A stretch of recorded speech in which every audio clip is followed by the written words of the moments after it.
A Montanha Mágica, leitura.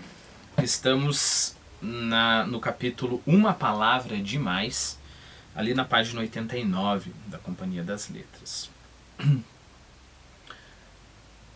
Não respondeu Joaquim. Não posso ir longe. A esta hora costumo descer à aldeia e dar um passeio até Davos Platz, quando tenho bastante tempo.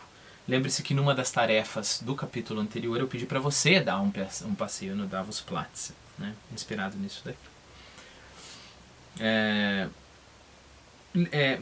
Te dando um pouco de contexto, né? Isso em resposta à pergunta que o Hus fez no capítulo anterior, né? Vamos muito longe? Não, respondeu Joaquim, nem posso ir longe. A esta hora costumo descer à aldeia e dar um passeio até Davos Platz, quando tenho bastante tempo. Costumo descer até a aldeia e dar um passeio a Davos Platz quando tenho bastante tempo. A gente olha as lojas e o movimento na rua e compra o que precisa. Antes do almoço, há mais 1 hora de repouso e depois fica-se outra vez deitado até as 4. Não se preocupe. Desceram em pleno sol pela rampa da estrada. Atravessaram o curso d'água e as trilhas estreitas, tendo diante de si os vultos das montanhas que ladeavam o vale à direita, o pequeno Schiahorn, as Torres Verdes e o Dorfberg, conforme Joaquim foi explicando. Lá, mais adiante, a certa altura, via-se o cemitério do vilarejo de Davosdorf, cercado de um muro. Também para ele Joaquim apontou com a bengala. E chegaram à estrada principal, que, um ponto acima do fundo do vale, se estendia ao longo da vertente composta de terraços. Não se podia falar propriamente de um vilarejo, do qual sobrava apenas o nome Dorf. A estância de tratamento climático devorou-o ao prolongar-se mais e mais em direção à entrada do vale, de modo que a parte do conjunto que se chama Dorf se confundia insensivelmente e sem solução de continuidade com a outra, chamada Davos Platz. Por causa disso, Davos Platz e Dorf, né?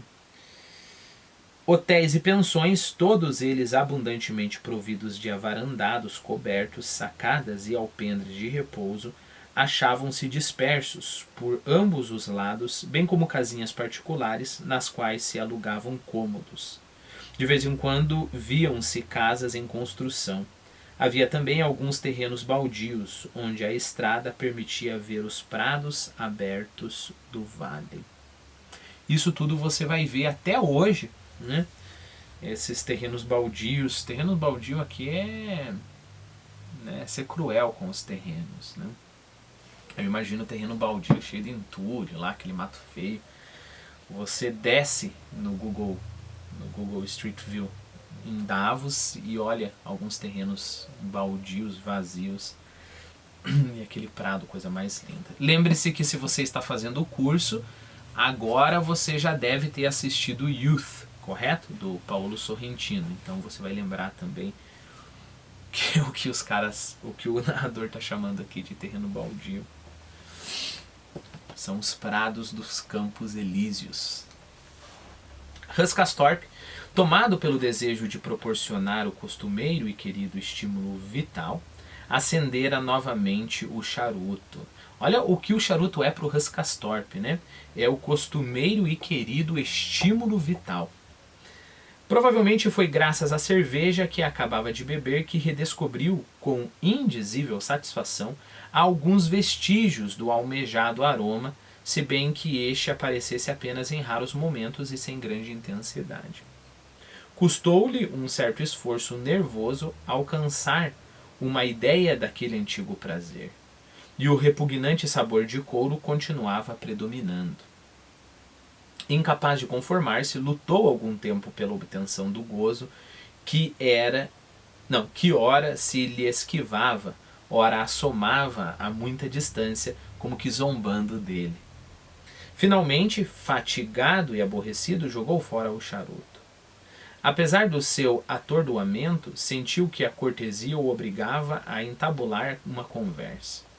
Para esse fim, Procurou lembrar-se das coisas interessantes que havia pouco tencionara dizer acerca do tempo, mas constatou que se esquecera por completo de todo esse complexo, a ponto de já não abrigar na sua cabeça o mínimo pensamento a respeito do tempo. Em compensação, meteu-se a falar de assuntos referentes ao corpo, e isso de maneira bastante esquisita. Quando é que você vai tirar novamente a temperatura? Perguntou. Depois da refeição? Assim está bem.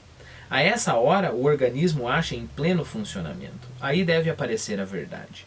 Mas diga, você não acha que o Berens brincou comigo quando sugeriu que eu também tomasse a temperatura? Settembrini riu-se às gargalhadas quando ouviu a história. E realmente seria absurdo. Nem termômetro eu tenho. Ora, disse Joaquim, isso é o de menos, basta comprar um. Aqui se encontram termômetros em toda parte. Qualquer loja tem. Para quê? Não, senhor. O repouso vá lá. Mas tomar a temperatura, isso seria exigir muito de um visitante. É uma ocupação que deixo para vocês. Quem me dera eu apenas soubesse, continuou Rascastorp, pondo a mão sobre o coração como um jovem apaixonado, porque é que tenho a toda hora estas palpitações. Elas me inquietam e já faz tempo que estou refletindo sobre isso. Olhe, a gente sofre de palpitações quando se acha em vésperas de uma alegria extraordinária ou quando está com medo. Em poucas palavras, quando experimenta emoções, não é? Mas sentir que o coração bate gratuitamente, sem motivo nem sentido, por assim dizer, por conta própria, acho isso misterioso, compreende? Como que pode o meu corpo trabalhar como uma máquina sem os meus sentimentos, sem o meu espírito estar envolvido na coisa aqui? É como se o corpo seguisse... ele vai falar isso. É como se o corpo seguisse o seu próprio caminho e se estivesse desligado da alma. Uma máquina de um lado, o espírito de outro. De certo modo, é semelhante a um corpo morto, que na realidade não está completamente morto. Isso nem existe. Mas ainda leva uma vida bem ativa, como que por conta própria. Os cabelos, as unhas continuam crescendo e, como me explicaram, reina nele, sob aspectos físicos e químicos, a mais franca animação. Olha que interessante, né? A gente está falando desse estranhamento que o Hus está sentindo. E aí você poderia pensar, né? Isso corrobora então com a ideia de que o corpo é uma mera carcaça e o espírito é uma outra coisa. Ou o cérebro, a alma, a psique, o que quer que você queira chamar. Mas não, ao contrário.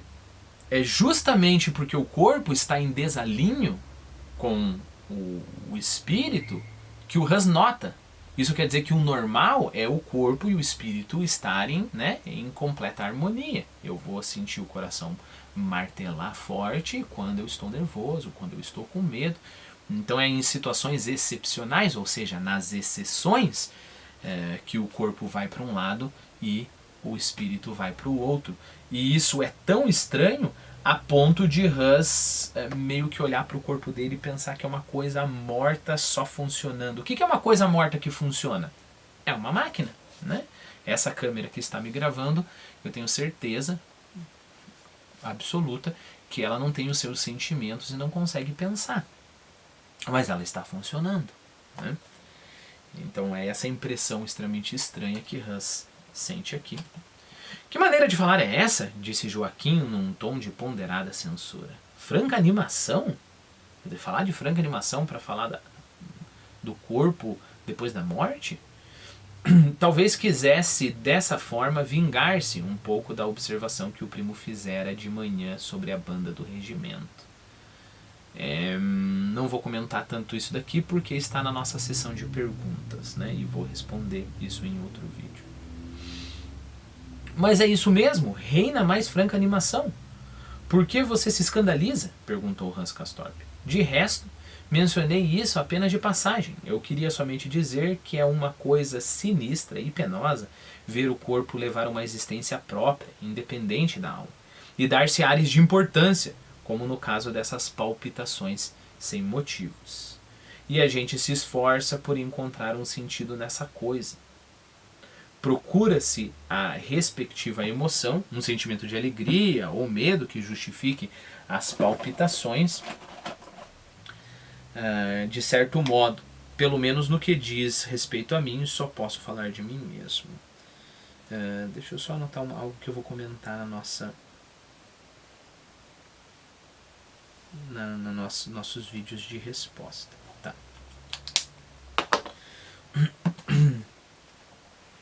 Então a gente se esforça por encontrar um sentido nessa coisa, procura-se a respectiva emoção, um sentimento de alegria ou de medo que justifique as palpitações, de certo modo, pelo menos no que diz respeito a mim, só posso falar de mim mesmo. Sim, é assim, disse Joaquim suspirando. É mais ou menos a mesma coisa que estar com febre. Nesse caso também reina no corpo a mais franca animação, para empregar a sua expressão. Então acontece facilmente que, sem querer, a gente ande à cata de uma emoção, como você diz, para que essa animação receba um sentido mais ou menos plausível. Olha que interessante, o meu corpo está trabalhando. Tem algum problema, há algum problema com o meu corpo, né? E aqui a gente volta àquela questão que a gente abordou em alguns vídeos atrás, né? É possível que haja isso, haja essa travessia entre alma e corpo, ou seja, a alma se imponha ao corpo de forma que o corpo fisicamente seja alterado, né? Lembre-se que a gente meio que tentou responder essa pergunta, né? E aqui o que a gente tem é um corpo em desalinho, é um corpo com problema, é um corpo que não deveria de estar assim. E o que o corpo não deve fazer? Ele não deve seguir para um lado enquanto o espírito segue para o outro. Novamente, há subjacente aqui uma afirmação de uma união completa entre o corpo e o espírito. O que acontece no espírito reflete no corpo e vice-versa, né? O que o corpo faz. Sabe aquela história? Pesquisadores já fizeram essa experiência. Você vai falar qualquer coisa e você fala sorrindo, né? E é uma coisa difícil que você vai ter que fazer. Claro, num intervalo limitado de força do sentimento, você consegue fazer com que o seu sorriso transforme a sua postura em relação àquela notícia, né? Então, por exemplo, eu vou ter que trabalhar 2 horas a mais. E aí o exercício é falar assim... puxa, que legal, vou trabalhar 2 horas a mais, e tentar ser sincero no meu sorriso e nas minhas expressões, não sarcástico, né? Sarcástico você deixa o ácido para você mesmo, né? Então você tenta ser sincero. E aí você acaba vendo com olhos não tão pessimistas assim o fato de que você vai trabalhar 2 horas. Então é o corpo afetando a alma. É claro, como os pesquisadores notaram, isso não funciona com grandes emoções, né? Sei lá, o meu melhor amigo morreu, falou, não tem problema. Aí eu vou estar fazendo uma outra coisa, que é escondendo o que está no meu espírito, e isso o Freud chamaria de recalque, né? Então eu vou estar recalcando isso. Vai dar ruim depois. Mas isso prova essa união, né, profunda e íntima entre o corpo e a alma, e como que as coisas atravessam de um lado para outro, né? Eu falei vindo do corpo passando para a alma, eu poderia falar da alma passando para o corpo, né? Uma pessoa que tem uma força de vontade enorme, ela consegue ficar, eu falei para vocês isso, acho, eu tenho um aluno que ele passa meses, às vezes, dormindo 2 horas por noite, porque ele tem muita coisa para fazer na empresa dele, né? Isso é uma coisa, um exemplo claro do espírito cruzando a barreira do corpo, né? E quando há um problema, o corpo e o espírito começam a ficar separados um do outro. O corpo começa a ir para um lado, como uma máquina, só quando há problema, e o espírito fica à parte. Então vamos lá, o Joaquim também sentiu isso, né? Sim, é assim, disse Joaquim suspirando. É mais ou menos a mesma coisa que estar com febre. Nesse caso, também reina no corpo a mais franca animação, para empregar a sua expressão. Então acontece facilmente que, sem querer, a gente ande à cata de uma emoção, como você diz, para que essa animação receba um sentido mais ou menos plausível. Mas Estamos falando de coisas tão desagradáveis, acrescentou em voz trêmula, e cortou a conversa. Rascastorp limitou-se a dar de ombros, da mesma forma como vira Joaquim fazer na véspera. Durante algum tempo caminharam em silêncio. Depois Joaquim perguntou: "E o que você acha das pessoas, quero dizer, dos nossos companheiros de mesa?" Rascastorp assumiu um ar indiferente e pensativo. "Meu Deus", disse, "não me parecem grande coisa. Tenho a impressão de que em outras mesas há pessoas mais interessantes, mas pode ser que me engane. A senhora Storr deveria lavar os cabelos que estão muito encebados. E aquela mazurca, ou como se chama, parece-me um pouco fútil. A toda hora bota o lenço na boca de tanto rir." Joaquim achou graça nessa deformação do nome. "Mazurca, essa é ótima!" exclamou. "Ela se chama Marúzia, sabe? E é o mesmo que Maria." "Pois é", acrescentou. Ela é bem estouvada mesmo. E contudo teria motivos de sobra para ficar mais quieta, pois está bastante doente."